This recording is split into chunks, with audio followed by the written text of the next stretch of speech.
Hi guys! So, dito na tayo pabalik ng Abu Dhabi. Naka-reach na tayo ng Jeddah International Airport. And ngayon, hintay na lang natin yung airplane, yung flight natin. So, almost 6 hours waiting. Nakarating tayo dito ng 6:45 I guess. And then, ang flight ko pa is 11:45. So, almost 6 hours din na waiting. So, since busog pa naman tayo, so story time muna tayo guys. It's been a long time that I haven't uploaded any video on my channel because there's a lot of things happen for the past years and still we are in a recovering stage. And back to 2024, doon na lang tayo sa pinaka-latest. So, it's like a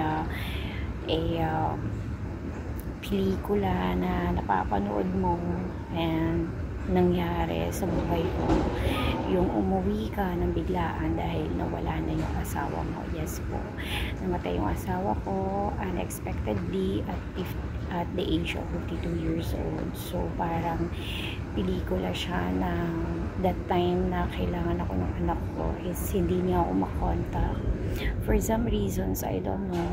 And then pag-open ko ng phone ko the day after is yun nga, wala na siya. So para siyang hindi ko alam yung gagawin ko. I was shocked kasi wala naman siyang nasasabing sakit niya, wala naman siyang nasasabi na nararamdaman niya.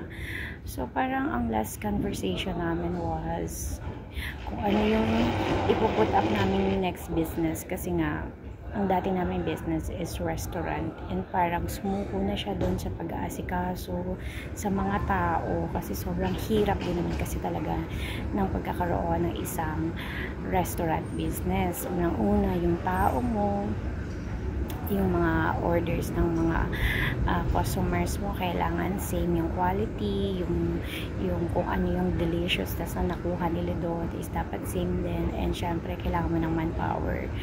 So sa mga manpower kasi we have a lot of experiences. Kahit gaano ka kabuti, kahit gaano ka ka-generous sa mga staff mo, talagang hindi maiwasan may mga bagay na nangyayari hanggang sa siguro hindi niya nakaya, sumasakit na ang kanyang ulo.